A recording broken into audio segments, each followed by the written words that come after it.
those ones are easy. Red on black. What is it? What is it? Red on black, stay back. Black on yellow, safe fellow.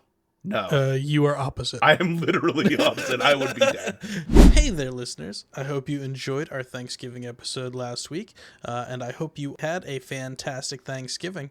And now is the time that you're really waiting for. This is the conclusion of our animals episode where you will finally get to see what friends lied to you about. Was it that monkeys make good pets? Was it that it's possible to afford a large apartment in Manhattan on just a chef and a waitress's salary? Find out right now. Chicken and ducks. Fowl do not have anal sphincters. They cannot stop from pooping.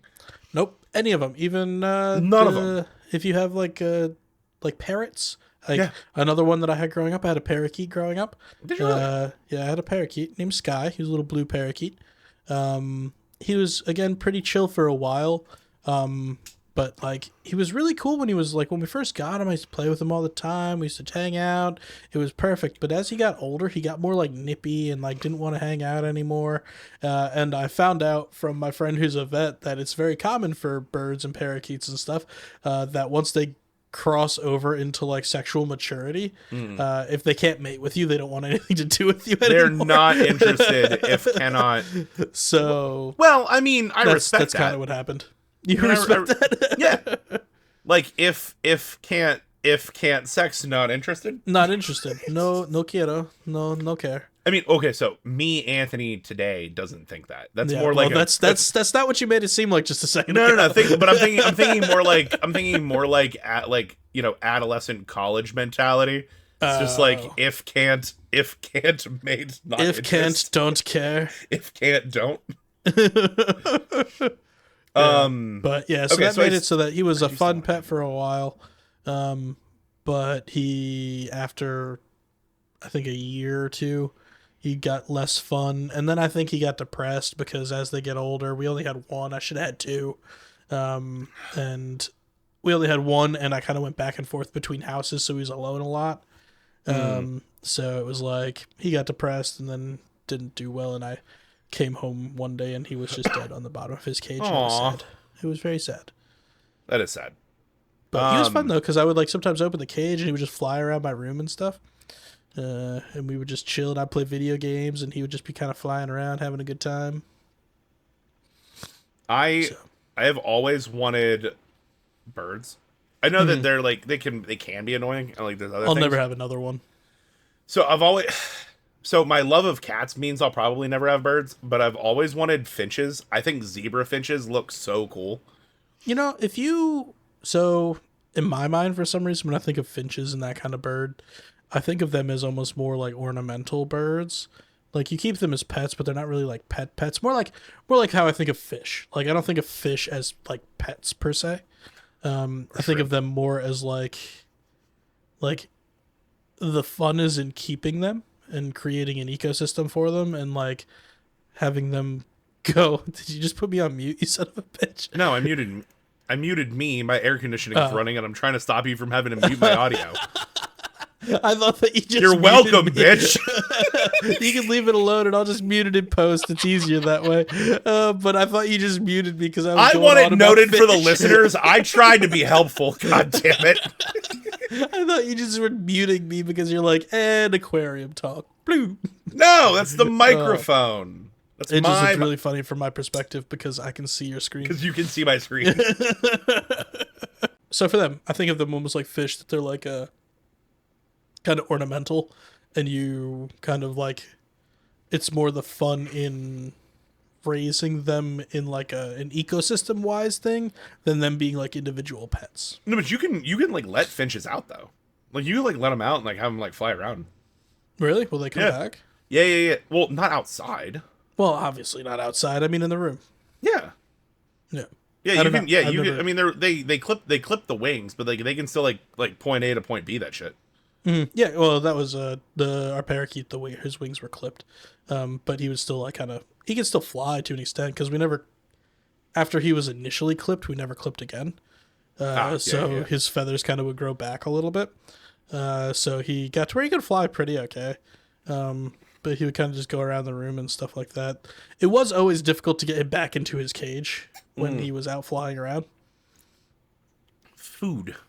That's what I heard, at least for the finches. It's just like, well, you can make friends with them. You can get them to like land on your finger and like finches. So finches are highly social, like like birds of paradise, like the parakeets, your macaws. Like my understanding is they're typically more solitary anyway. Oh, really? That's interesting. But like finches are super social. So like it's the same thing with like guinea pigs, like other things like sugar gliders. You want to have multiple. Yeah. I cannot remember the third name. I had come up with 2. Wait, another exotic one? No, for names for my finches. I have 2. Oh. I have 2 perfect finch names. Yeah, so I knew about your finches because I've heard the finch names. I have 2 perfect finch names, but I cannot think of what I came up with the third one.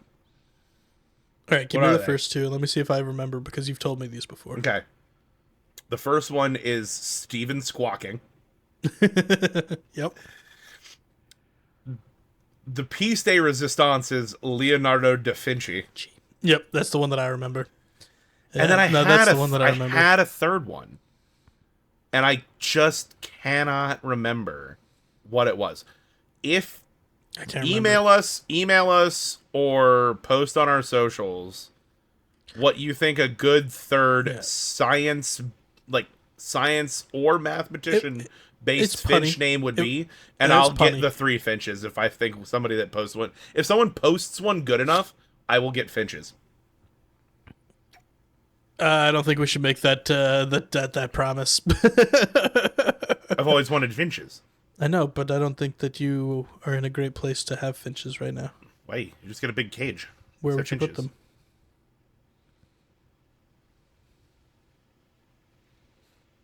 Living room. Actually, living room is probably the right place for them. Yeah, because my problem with birds in general is I had his cage in my room for my parakeet, and those fuckers are loud and they make a lot of noise and they smell bad. Because they poop everywhere and they pee everywhere and they have this just kind of musty smell that they give off. So of all of my small animal pets, I think they were probably... No, it was probably my second favorite. I think the mouse was my favorite, and then I like my parakeet a lot, and then the gerbil was... I didn't really care for him very much. Gerbil? But yeah. Hey, have you ever wanted a gerbil the size of a small pig? I think we've come to decide that they are the size of a large dog. Which is also the size of a small pig. Pigs are big. Well, I mean, what kind of pigs are we talking? Are we talking about like potbelly pigs, or are we talking about like pigs that we get bacon from? Like meat pigs. Meat pigs? Like farm pigs. Yeah, farm pigs are a very small pig.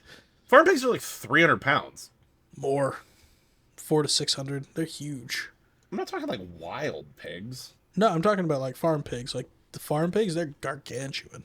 But Babe wasn't all that big, and he was you. He was a baby. Now this is one that I would bet a point on. If you haven't, you've already looked at it. That is such a wide range. Is it like 400 to 1,000? No, 100 to 770 is the range it gives me. Yeah, I think 400 to 600 pounds is what I'm looking at for domestic, or for like farm pigs. Yeah, like meat pigs. Yeah, they're huge. Like we had there's this place that we like to go to on. I think we mentioned in the podcast before, but our apple cider and cider donut tour that we go on, the whitest thing on earth that we do. That is the whitest thing on earth. Yeah, you guys have to come on with us one year, and you'll understand why it's so much fun. But one of the places that we go to is a farm that. All right, I got a little bit of something to whine about right now.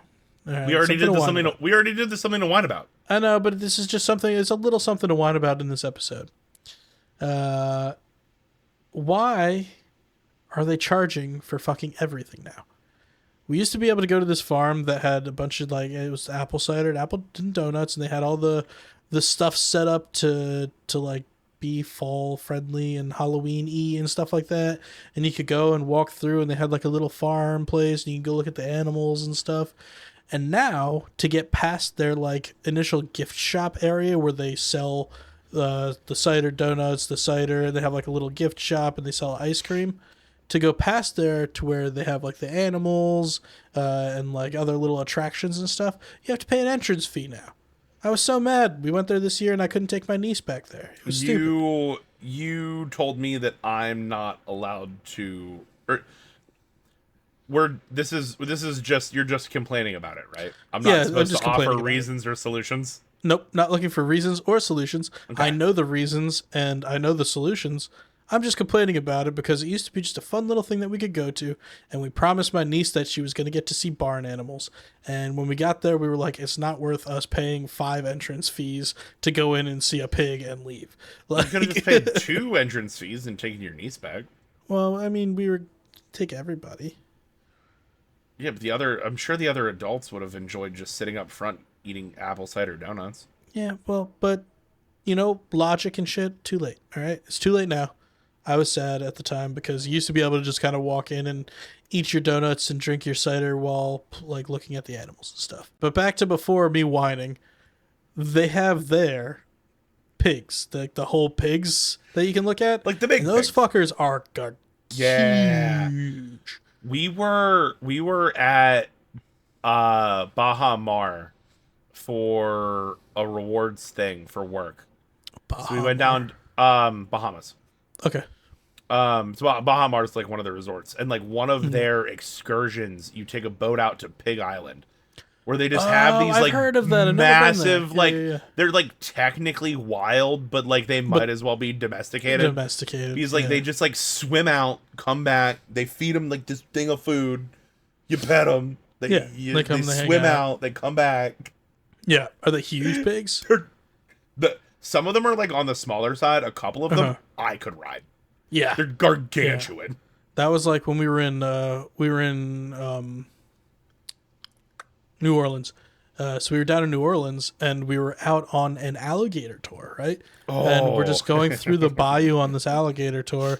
And I mean, we saw a bunch of alligators. It was pretty cool. Funny alligator story. Go ahead. Sorry. But we got to a place and we stopped and they say, so a lot of the times there's these wild boars that come out here. And they're like trying to get them to come, and then they came out and they're just throwing marshmallows and feeding them and stuff. Those things were like freaking small horses. Like they're just like these huge suckers. I was like, I don't know if I want them this close to the boat. Maybe have them step back a pace or two because that thing looks like it could flip this whole boat over, no problem. But yeah, wild boars. Oh no! But they had to be pushing 1,000 pounds. It was So no, I typed in wild boar, not wild pig. So technically, they're wild pigs. Wild boars are actually smaller. Yeah, I guess technically, yeah. Yeah. Because the boars that right now that are kind of running amok throughout the U.S. are a cross between the razorback boars from like the Eurasian boar kind of a thing from in Russia and all that places, and the domesticated European pigs that we have. So they have the size of the pigs, but the hardiness of the boars. So they're pretty much unkillable and they're huge. Oh, they're not unkillable. Well, I mean, like not by like shooting them and stuff. I'm talking about like they can live anywhere. Like they can live in like all different types of climates. Well, because they eat. And they're fine. Anything. They eat anything. They just They just take out the whole world. They just look like bulldozers go through. Yeah, invasive southern wild pigs. I mean, you're talking like similar size to. Yeah, the 400 to 700 probably range. Yeah, in that ballpark. Yeah. Mm-hmm. Probably a little bit smaller actually, because like boars as a whole are actually smaller. Some of the big ones are the suckers were huge. Fucking massive though. They were massive. But anyway, so yeah, you had another one? 2 things. One, because I didn't know that this existed. I've seen like a picture of it. Like I recognized the picture but didn't know what it was or what it was called. Have you ever seen an axolotl? Axolotl? Yeah, they're very common in the aquarium world. You could definitely get an axolotl. They make good pets. I can't move your... It's an axolotl. It looks like a salamander with a fish tail and external gills. And they smile at you. Look how cute he is! Yeah, axolotls are cool. Yeah. That's an albino one. They come in all kinds of different colors. And they're actually freshwater, so you can keep them in freshwater aquariums as long as you have fish that are big enough that they're not going to eat. That they won't eat them? Yeah. Oh, that was actually my question from before. You said that I got. I'm sorry. So while you're doing that, something neat about axolotls. Something neat about axolotls. They originate in a lake in Mexico, and that's where they all come from. In this one little lake that they came from. That's cool. I believe that's Axolotl Lake. I believe is what it's called. Don't quote me on that one. That might be wrong, but it is this lake in Mexico they all come from. They certainly look like the type of thing that like developed over millions of years in one spot. Yeah, it's exactly. They're just one. They're literally like, most. They're amphibians. So most amphibians go through separate like life phases. So you have like, for instance, like frogs. You have the eggs, then they turn into tadpoles, and then they grow into where they have like tadpoles with legs, and then eventually they come onto land and they become frogs. Axolotls are pretty much tadpoles that never go beyond the tadpole with legs life cycle. So they pretty much just stay as like gilled salamanders. Except for in some there is a couple of documented circumstances where they actually go through a metamorphosis and turn into a land salamander. I saw a couple of them, but it's very rare, very very rare. But yeah, there are so many species like that we've not discovered because natural selection. Rainforests are crazy. Yeah, just like the whole thing is just like. You don't have to be globally spread or like readily abundant to exist as a different species. Nope, not at all. I mean, to exist as a different species, by definition, most different species develop because of them being in a specific area. Mm-hmm. So they develop in that area and have traits that are selected to live better in that area. Like so that's why they're different. Finches. Leonardo da Vinci. Are there actual Leonardo Finches? Probably. I know that the whole Finch thing is what Origin of Species, was that his Charles book? Darwin? Yep. Charles Darwin's. Yep, it's all about the finches, and he was looking at the different finches. They all have different beaks depending on what they eat, and how the different finches that eat different stuff, because they are eating different stuffs, their beaks are different because they're designed to kind of break through different shells or eat insects and stuff like that. We should do, I know we do this like every episode, we should do an evolution episode. I would love to. I'm a huge I think that would be so fun. I'm a huge Darwin fan. I love that whole I did my high school, we had to do like a senior project kind of a thing to graduate, and you had to do like a research project, and mine was on evolution and Charles Darwin evolution specifically. One of my favorite oceanic species, the sea wolves, if you will. I love killer whales. Wait, killer whales are super cool. But when you said sea wolves, it threw me off because there's an eel that's called a wolf eel. Oh, yeah. That's what I was thinking of when you said that. But yeah, killer whales are all whales in general. And whales, killer whales are porpoises, but porpoises, yeah. Order all porpoise. Of those... Is it porpoise? Porpoise. No, I think we're family at this point. For porpoises? I think so. I think that's a family. That would have to be order. Order? Maybe family. Oh no, I don't think it's an order. Probably. No, you're probably right. It's probably family. I think it's a family. Because order is narwhal. Narwhal's gonna be the same family but different genus. Or no, it's probably a different family. But whales are a different family. It's probably a different. It's a different family, I think. Orcas. Taxonomy. Nope, not Dorcas. Didn't put a D in there. Orca, more like Dorca. You know where Dorcas will put their taxonomy. It's anywhere. You know where Dorcas will put their taxidermy. It's the fucking genus. Yeah, that's where I was thinking. So they're the same family. That's what I thought. Yeah, but orcas.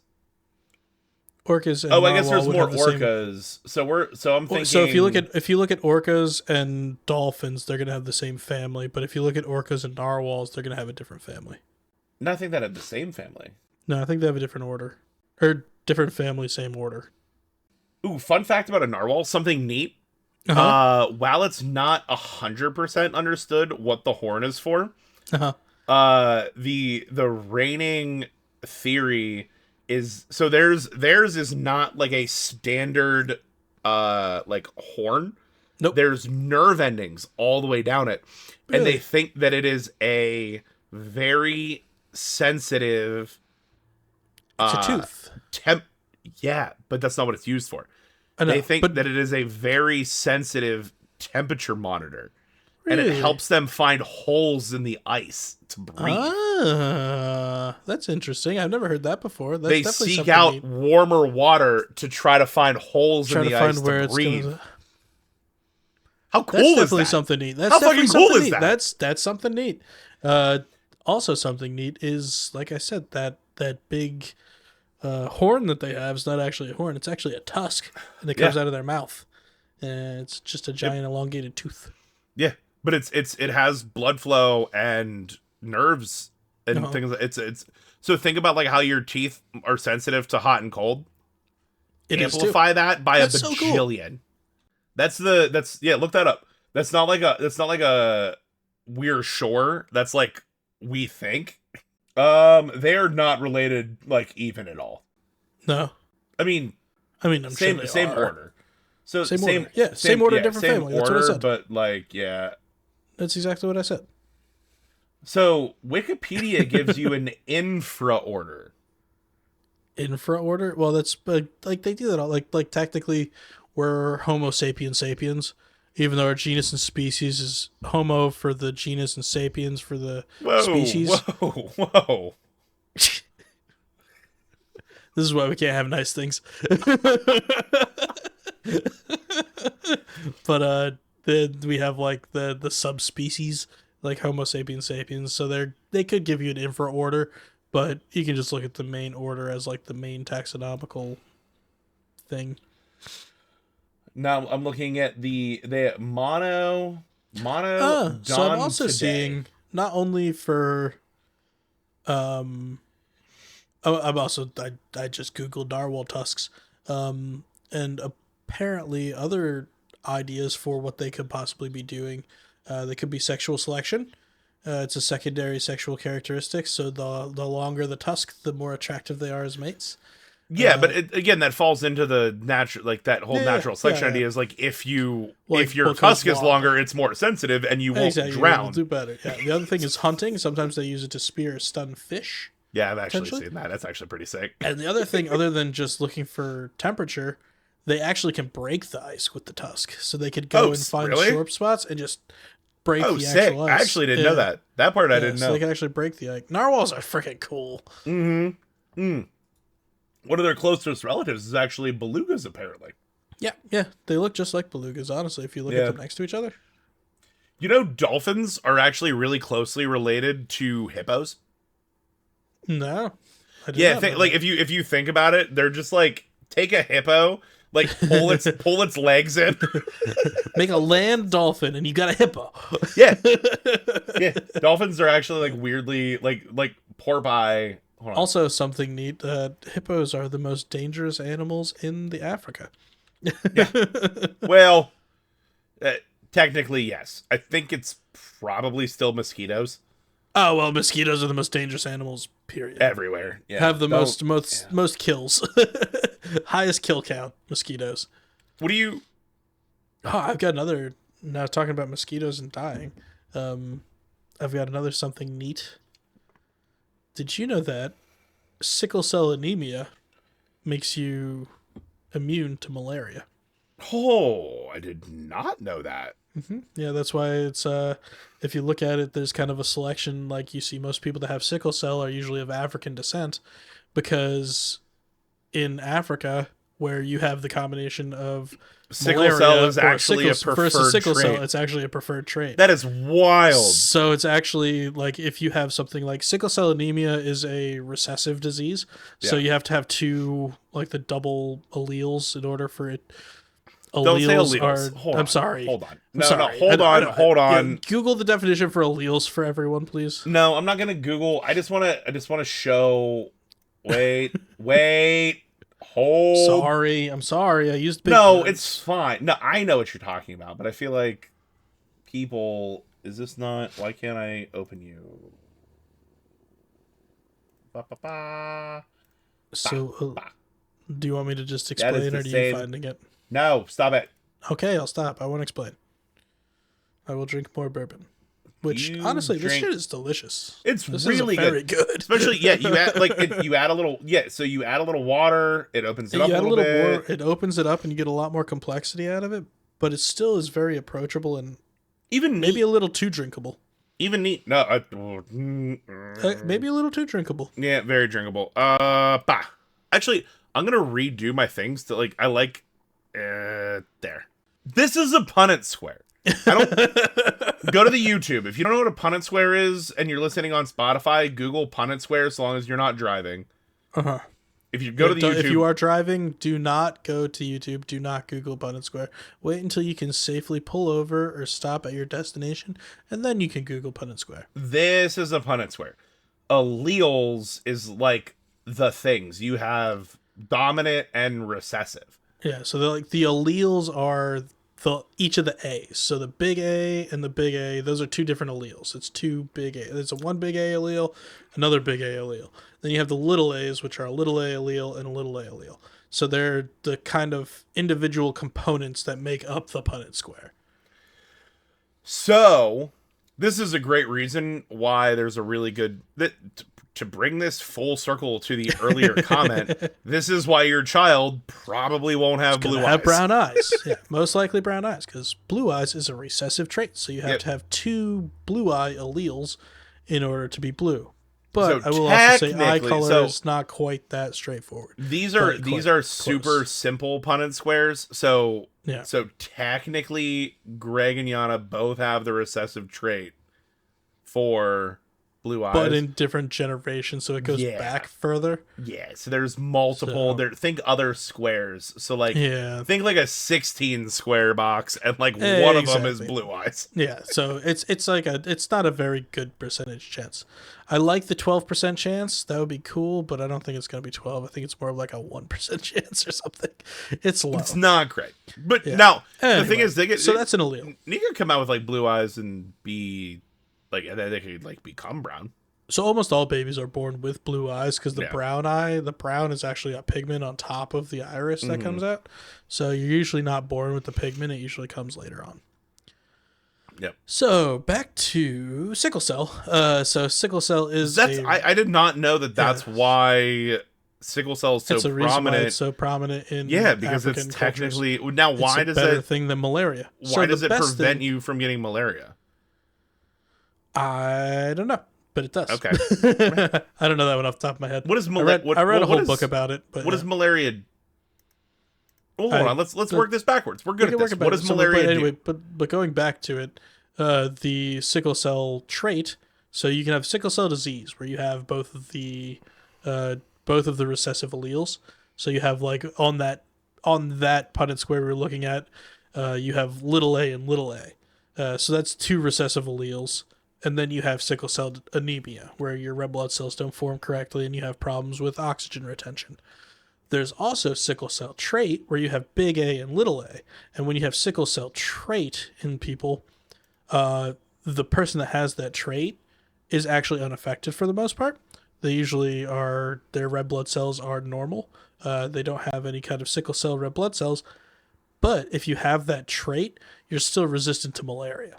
So that's really the key kicker that you're looking for, is to have sickle cell trait if you want to have the resistance to malaria.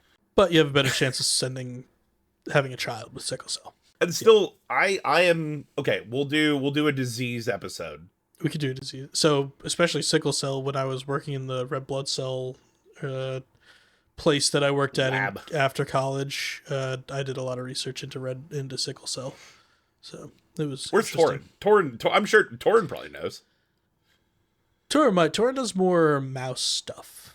He's more the like mouse lab kind of. Well, no, he does cell cultures now, so he actually does like whole like cell lines and stuff. I just want to know why the genetics of carrying the trait, like not even having sickle cell. No, it's the trait the genetics of having the trait stop you from getting. I can't remember exactly what it is. That is crazy. There's also one with like blood types, and I'm trying to. Well, there are blood types that are like weirdly like mosquitoes are attracted to specific blood types somehow. Yeah, but there's a blood type that makes you resistant to another disease, and I can't remember what it is. Not that this has anything to do with animals at this point. Well, so to tie it back to animals, mosquitoes are, if anyone ever asks you like the trivia question, mosquitoes are the most deadly animal in the world. Full stop. Definitely. Like not even close. It's not a competition. They spread everything. Blowout. Everything. Yeah. It was literally Jan and I wanted to go on our baby moon, right?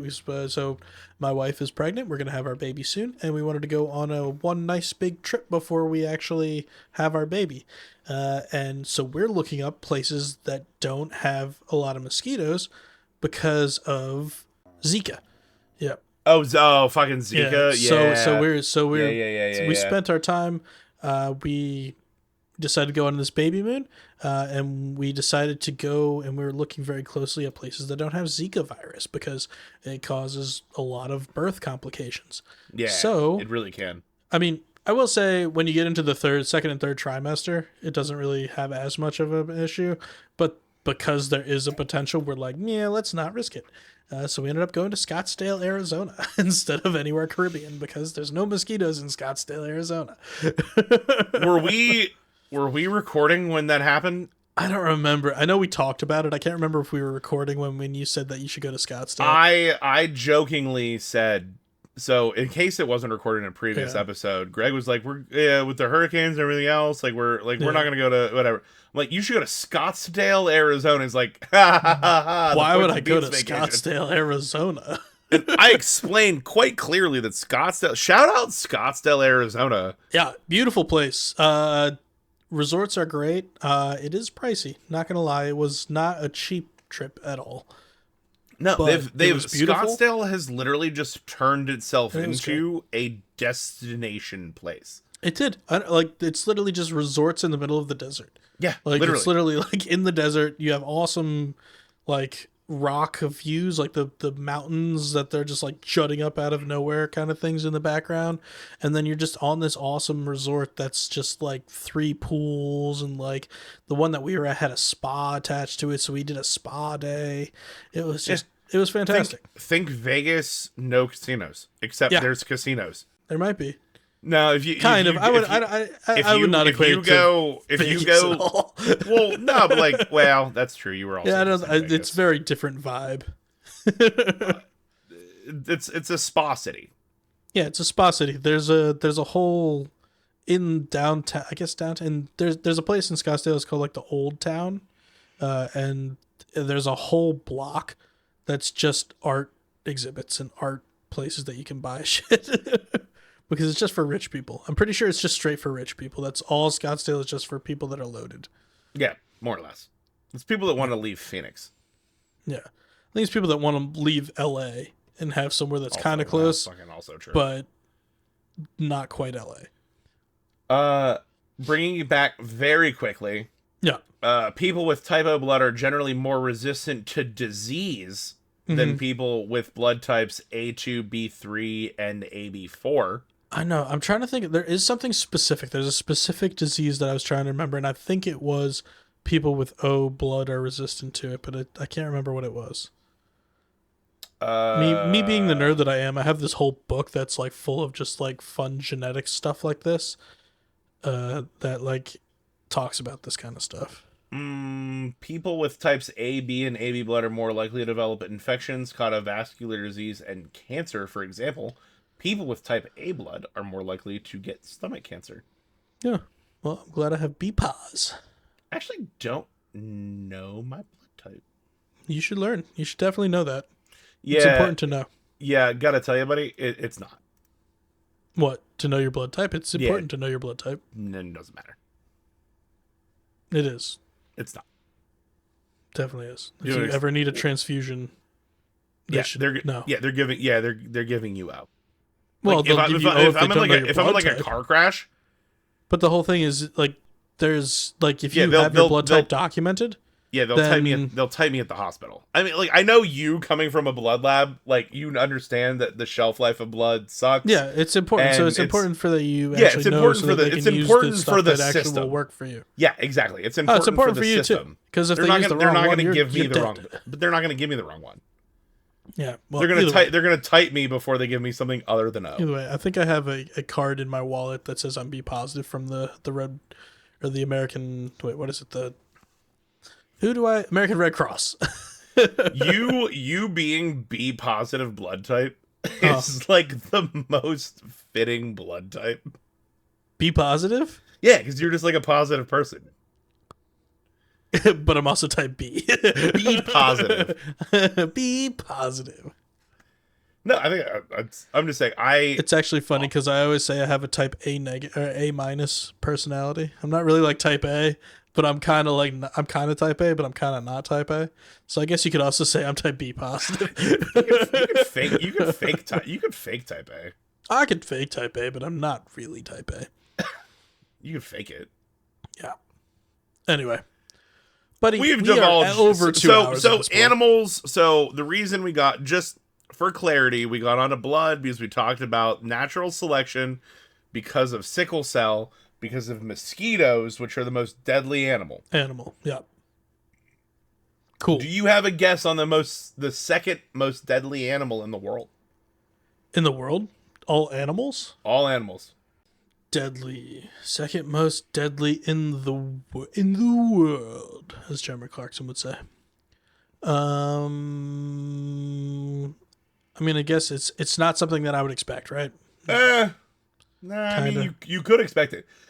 To put it to scale for the viewers, mosquitoes is 725,000 deaths a year due to malaria, and dengue fever. Forgot they spread that. And shit dengue, too. And yellow fever, and like all these other things that we've already fixed. Dengue fever is yellow fever. Yeah, Same but thing. Also West Nile virus and Zika and all this other stuff that is not necessarily as prevalent, but is definitely something that's a problem. Yeah, mosquitoes suck. Yeah, mosquitoes do suck. But what was pun intended, but not what is the second comically? Most? I want you to guess. Wait, no, I mean how many deaths? 50,000 globally. 50,000 global.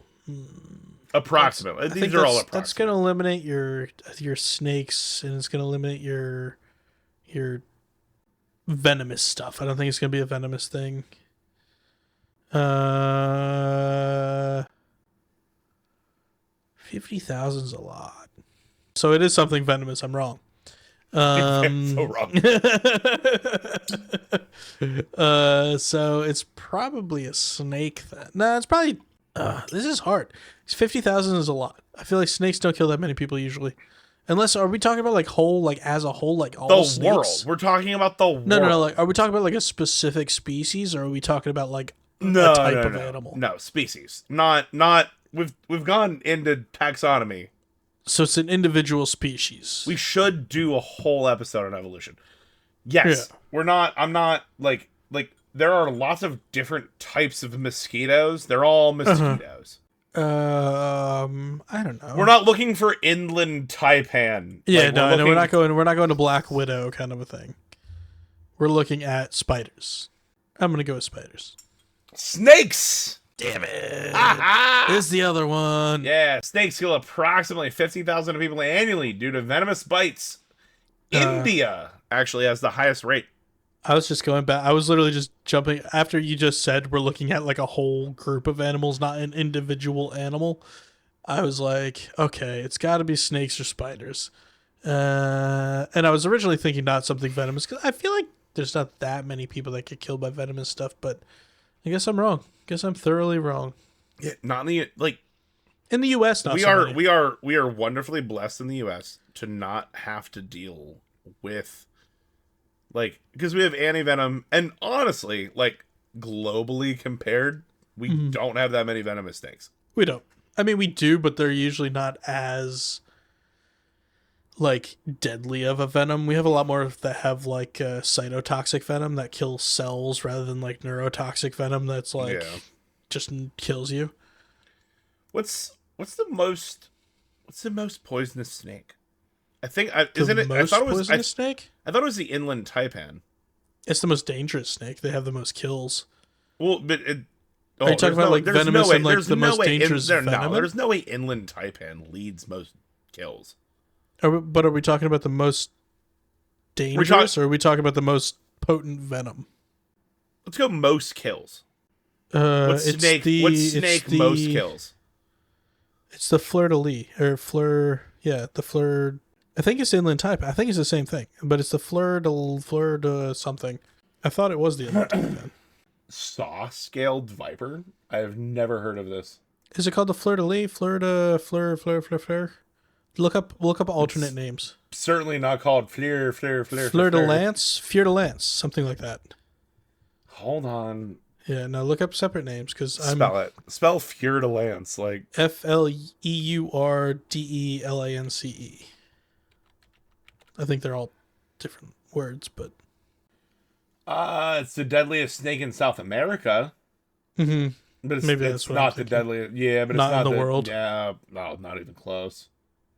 What'd you say? The saw-scaled viper? Give me other common names for that because I've never heard of that one. Neither have I. I do like to think of myself as reasonably educated on snakes. Yeah, me too. Snakes with the most. So, inland taipan, whenever they bite you, it's the most volume. So it's they're not super common. So inland taipan bites. So inland taipan's Australia, right? Correct. So there's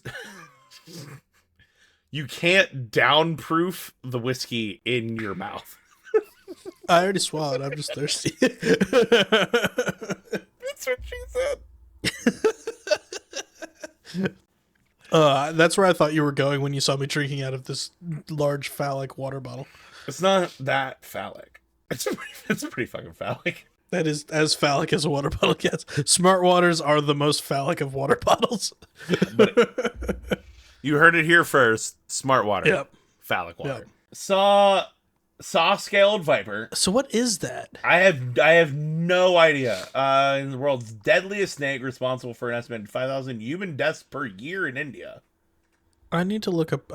There's got to be other names. And then literally number 2, inland taipan. Yeah.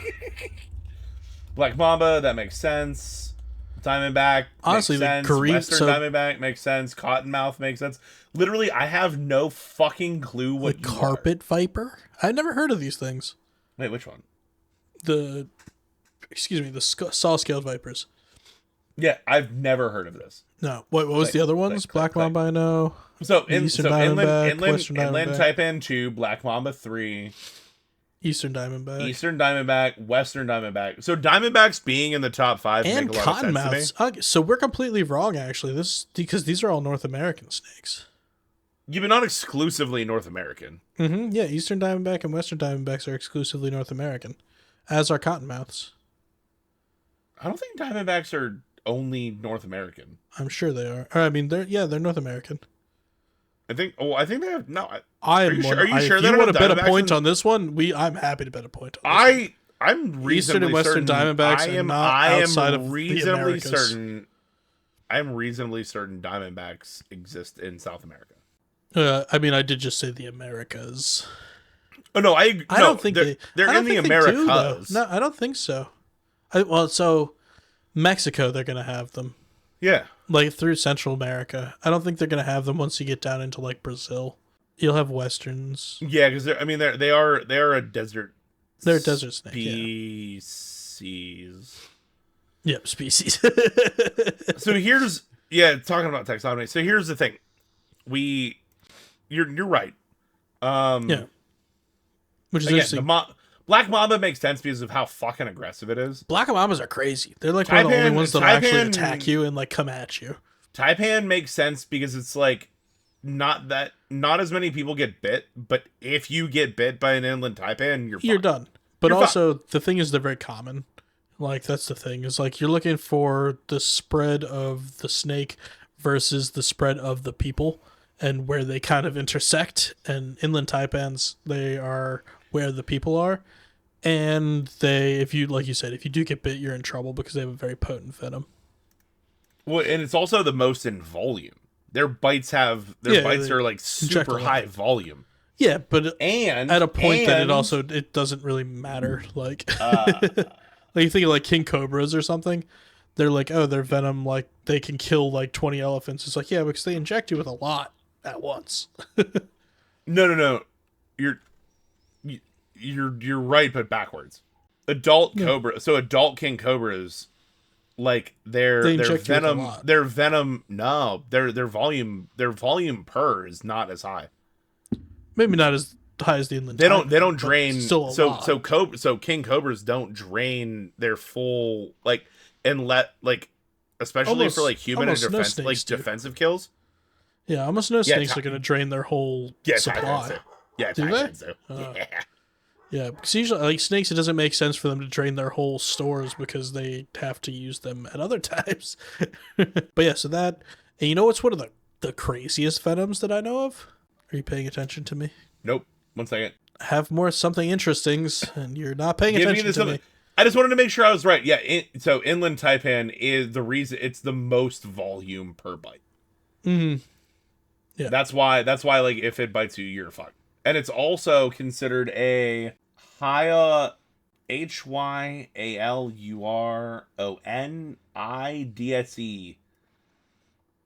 hyaluronidase enzyme, which increases the rate in which the toxins are absorbed.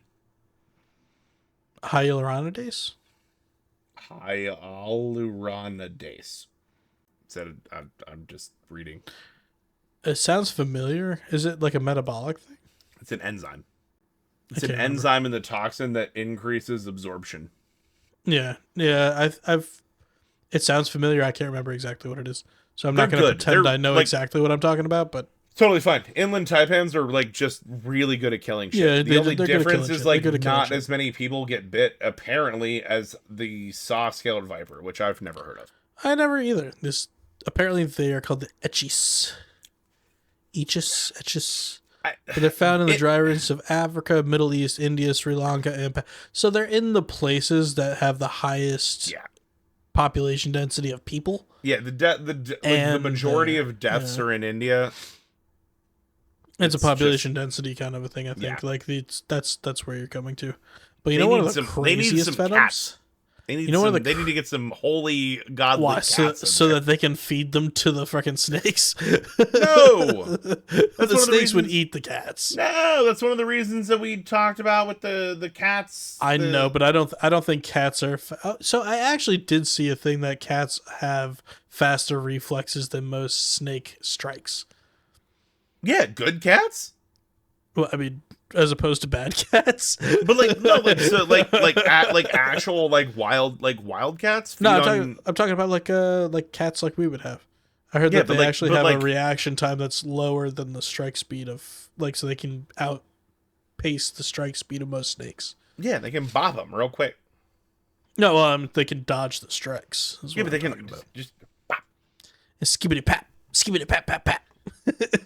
They need to get some fucking honey badgers that, for whatever goddamn reason, are just immune to snake venom. I think honey badgers don't give a fuck. Like it's just. Oh my god! If I could own a honey badger. Oh Jesus! I would not want to own a honey badger. Neither would I. But honey badger don't give a shit. So another something neat. So snakes are one of my favorite things. Also growing, I have like a weird niche knowledge of a lot of different stuff. Snakes are one of them. But one of the most interesting venoms that if you get bit by a snake, I mean by interesting, I mean kind of like really fucked up actually. You heard of the green mamba? They look like little green vine snakes. Is it a necrotoxin? But they're mamba. No, it's not a neurotoxin. It's a hemotoxin. Oh, I think it's a hemotoxin. Yeah. But this is like a really bad. Like I thought. It's really fucked up. Aren't rattlesnakes also hemotoxin? I can't remember if they're hema or cyto, but they degrade the muscles. Yeah, no, hemotoxins are fucked. Hemotoxins are blood toxins, but I can't remember exactly what kind of toxin the green mambas are. But if they bite you, it's almost like Ebola traits. You start like bleeding from all of your orifices because it liquefies it just shoots your clotting factors. You just start bleeding from everywhere. It's terrifying. Luckily, they're not super common, and they like live up in trees. They're like arboreal, so they don't really interact with people too much. But it is terrifying what they can do.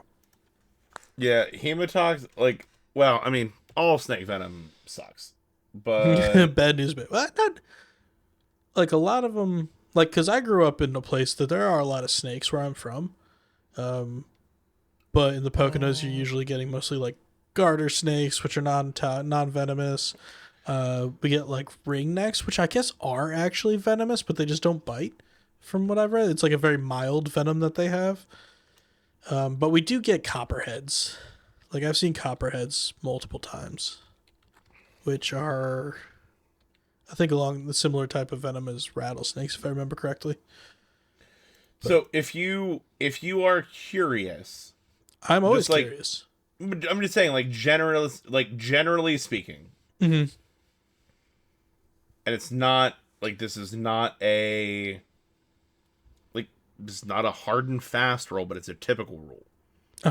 For our listeners, as a piece of education, we're talking about rare breeds. Non-venomous snakes usually have more like an oval head. Venomous snakes are normally more triangular. It's so I'm going to say that true. All of this has to be taken with a grain of salt because that's largely true. Because when I was younger, we had people come into our school, again, because I lived up in the middle of fucking nowhere, and we had a lot of snakes. And they did a lot of like presentations on animals, and I said the same thing. I was like, yeah. They're like, how do you know a venomous snake from a non-venomous snake? And I'm like, the shape of their head. They have triangle-shaped heads if they're venomous, and less triangular if they're not venomous.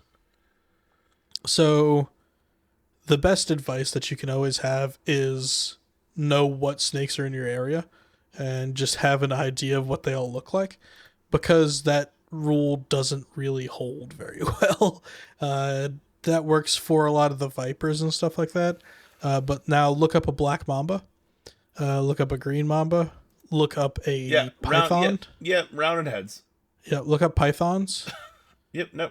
Well, pythons aren't venomous. They have triangular heads. Pythons aren't venomous. But they have triangular heads. They don't. Yes, they do. The fuck they do? Yeah, look at it from the top. It's triangular. See? That's not. Okay. Okay. All right. Okay. Look up. That's look what up we're. That's what we're calling. Look triangular. up an emerald boa. Boas are also non-venomous. Not Bank of America. Triangular heads. Okay. So that's not really. We're really talking about triangular. That is a triangular head. Yeah, it's the same as that. That's not a great example. They are pretty though.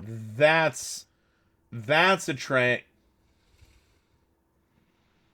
But look at but now go look at the python again. It's still triangular. And then if you're thinking about in our area, look up a coral snake. Well, those ones are easy. Red on black. What is it? Red on black, stay back. Black on yellow, safe fellow. No. You are opposite. I am literally opposite. I would be dead. It's red on black, venom black. Red on yellow, kill a fellow. Or red on black, allied right jack. Red on yellow, kill a jack. Something like that. But if you look up them. I don't know. Wait, this is not. Those are corn snakes. You're not looking up a coral snake. What's the other one? Coral snake and king snake? It's a coral snake and a king snake. They're the ones that are the colors. I mean, short answer. They both have rounded heads. Short answer is if you don't know what you're doing, don't fuck with snakes. Random fucking snakes. Fuck with snakes. If you don't know what you're looking at, you don't know what you're doing, don't fuck with snakes, because you can have similar to mushrooms and stuff like that. Also, don't do this with mushrooms. Same thing. Yeah, they don't fit. There are lots that don't fit the archetype. Yeah. So wait, hold on. Which one's gonna fuck me up? The right one, the coral snake. Yeah. Okay. Red on yellow. Kill a fellow. Yep. Red on black. All right, Jack, or Venom Black, whatever you want to do. Yeah, okay. Either way. Either way, don't fuck with them. Other way, don't. So, sir, we have covered some fun shit. We are at 2.5 hours of recording. Oh, shit. My bad. I got real into capybaras. Oh, no, dude. I have loved this episode. I would like to do another one. I think Animals we can do another Part 2? I think we can do an Animals Part 2. We can absolutely do an Animals Part 2. I'm completely ready for an Animals Part 2. Me too, which would actually be Part 3 and 4, right? Because this is going to be a 2-part episode. This will be a 2-part episode. For anyone listening to this, you're on Part 2. Yeah, you are definitely on Part 2. I'm a little buzzed. I don't know about you, sir, but I'm feeling pretty good. I'm not buzzed, buddy. I am drunk. God, Yana's not going to come home for another hour and a half. I am intoxicated. I guess so. Are we gonna do some final tasting notes, right? Yes, final tasting notes. I am actually notes. So I just poured a new one. Before you put water into it. Exactly. I want to do it with and without. Because mine has water in it right now. While you're talking about yours and do your 10-minute spiel, I'm gonna try to finish this one and have just a little bit left so that I can have a watered one, and then I'll have another neat one. Perfect. I think this is a great example of putting water in it. We'll do a with and without. Okay, so no water. Finished it. Nothing in this. So neat flavor. Mm-hmm. Please take into account the fact that we have finished the episode and I have drank half the goddamn bottle. Shout out Nick. Shout out my buddy Nick. I will not be coming out to see you. We are not going to hang out later. Going out is not an option at this point. Nah, I was at the grocery store earlier. We ran into each other. I said maybe that answer is no. And for anybody that does not know Anthony personally, if he says maybe, the answer is no. So we're gonna the original tasting notes are honestly still about the same. Very approachable, but oak basic. We have added some water. Yeah, a lot more of the smoky. You're getting much with the water. Yeah, you're getting the molasses. You're getting the just like those like real like woody tannins, like those. Mm-hmm. I think that's the flavor that we were talking about that we couldn't find in the beginning. It's like the tanniny flavor. It's like the slightly astringent kind of like the kind of flavors, like stuff that you don't really get too much. It's good. I still attest. What's your number? What's your number looking like? I still attest that if I was trying to sell someone on a mid-shelf bourbon, mm-hmm. that is an approachable. This is what bourbon. Yeah, is. This is bourbon. Yeah, at a barrel proof strength.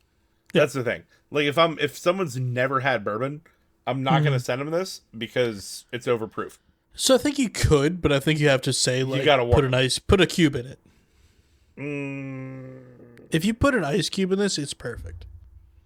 Yeah, if you did this on a large rock, it would actually. Yeah, if you did this on a rock, it'd be perfect. Yeah. Okay. I'm at like a nice. It's not spectacular. Like it's not blowing me out of the water. It's not sending me to the moon. I can see that. It's not bad. Mm-hmm. We've had worse bourbons. Michter's is worse. I would. I have a hard time putting this over the Four Roses single barrel because they're so close. Mm-hmm. Oh god damn it! Do you remember what I gave the Four Roses single barrel? It's hilarious. I was just thinking about that. We did the 3 back to back. I don't remember what we gave any of them. I have looked at the TikTok also, and I still don't remember what we gave them. It's so close, right? Yeah. What, to the Four Roses? Yeah. I think neat. It's close to the Four Roses. I mean, you gotta finish your thing, and then I'll tell you what I'm thinking. You think with a little bit of water, it's better? I think so. Yeah, I think it's a little better. I don't think it's a lot better. I mean, I'm a big fan of the Four Roses, to be honest.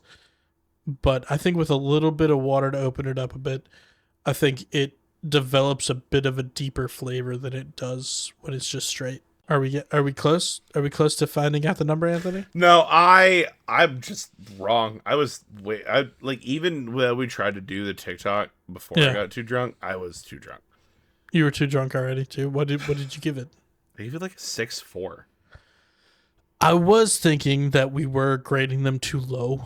It was too low. I think mine was okay though. I think I gave it higher than yours, and you told me that my palate was different than yours. No, I was like, I don't think so. You did. The problem was right before we did it for the. It's worth noting for the listeners that we did not rate the first 3 whiskeys. We were going to do them stacked rank, and then we decided that that's just like impractical.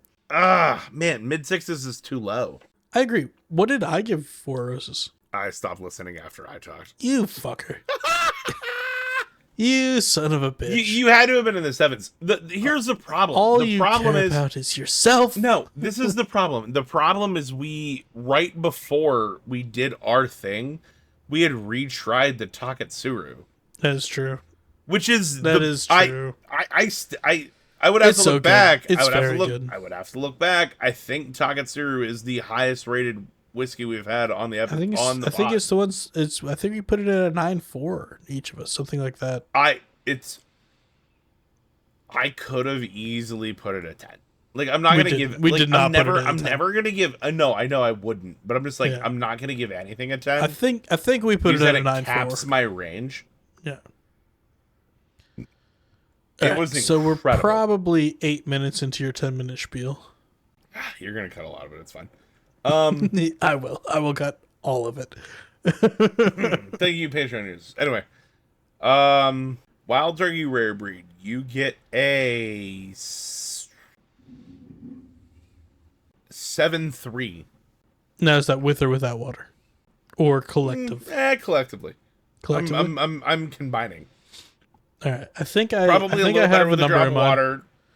I think I already have a number in mind because mine, like with the water, this is a with water. It's really good. It's very oaky. It's got a lot of oak when you have like with the water in it. It opened up. It's a lot of like oak and char. And it's a lot more deepness to the flavor. It's got a bit of sweetness, but not a whole lot. I think you get more sweetness on the nose still. I think it's more like a caramely nose, but the taste you kind of lose a little bit of it. Let's do some neat. I still we had it neat in the beginning when we first had it, and I have been adding water to it ever since because I thought with water was much better. it's better with a few sprigs of bit of water. I haven't put a lot of I have not been putting I have not been putting a lot of water. But you have no idea how much water because you don't have a pipette. I know. I should get one. I'm buying you a pipette. You can buy me a pipette? It's going to be at your house before we film the next episode. Happy birthday to me. Birthday was in October. Rate the goddamn whiskey. I know, but you didn't give me a present. What? My presence is your presence. I'm just kidding. I don't expect birthday presents. Yeah. Yeah, without the water, it's very one note. Yeah, it's whiskey. It's just like a little bit of oak. There's not like a lot of sweetness. Not a lot to it. It's very surprising how much that little bit of water opens it up. Because I would always think that like when you're having something neat, I would always expect it to be like almost like the flavors like more condensed kind of a thing. So you would get almost like a lot of like char, a lot of something like that. But when you actually add a little bit of water to it, it allows you to like pick up on the nuance of it. This one almost is like just whiskey and a little bit of oak. Like that's all you really get on it. and then when you add the water to it, it kind of opens up and gives you the char. It gives you like a little bit of the sweetness that you don't get it from it straight. So I am actually in agreement with you. I think for the whole flavor tasting of both of them in combined and everything, I think that I'm going to put it at a 7.3. Wait, did you put it at 7.3? Yeah, you put it at 7.2. I don't remember. No, you put it at 7.3. I meant to say 7.4 because I remember I was 0.1 higher than you. All right. So, Patreon users. Numbers. So, our distinct numbers, you said 7.3, right? For this? Yeah. No. I think that's what you just said. No. Okay, what's your number for this one? Oh, if I said 7.3, I'm lying. It's because I'm already 7.3. That is a relation to the amount of intoxication it has induced. Okay. So what's your number? Oh, we don't got another fucking 10 minutes for you to decide again, though. 6.9. Lower? You think it's 6.9? You think it's under the Four Roses? What did I just give this for? What did I give the Four Roses? I don't remember. God damn it, Greg! We just watched it. I don't remember. Oh, dude. I think 6.8, maybe? I can't remember. Yeah, I think he gave it a 6.8, and I thought it was too low. I want to give this 0.2 higher than the Four Roses single barrel. Yeah, so you want to give it a 7 flat. You literally just fucking washed it. You gave it a 6.8, right? Yes. Yes. I should not be allowed to participate in recording stings. I think it's a tasty bourbon. I think that if you put a little bit of water in it or have it over ice, you will enjoy it infinitely more. I think with ice, I'm putting it at like a 7.6. I think without ice, I'm putting it at like a 6.8. So 7.4. Either way, sir, this episode has been a blast, as they always are. I love animers. We have to do another episode because I could keep going, dude. We did not even touch on aquariums. Dude, we didn't even talk about aquariums. We didn't touch on aquariums. We didn't touch on zoos. We didn't touch on endangered species. Nothing. We got through about nothing that I thought we would get through. On this crazy day that we are currently on, we have recorded just under 3 hours. November 5th. November 5th. Remember, the 5th of November. The 5th of November. The gunpowder treason and plot. We're going to stop there. Sir, I love you like a brother. Do you own a Guy Fawkes mask? I do not. Do you? Well, it's not really for you to know. Makes sense. Cheers, good friend. Buddy, love you. Love you so much. Good night. I'm a little drunk.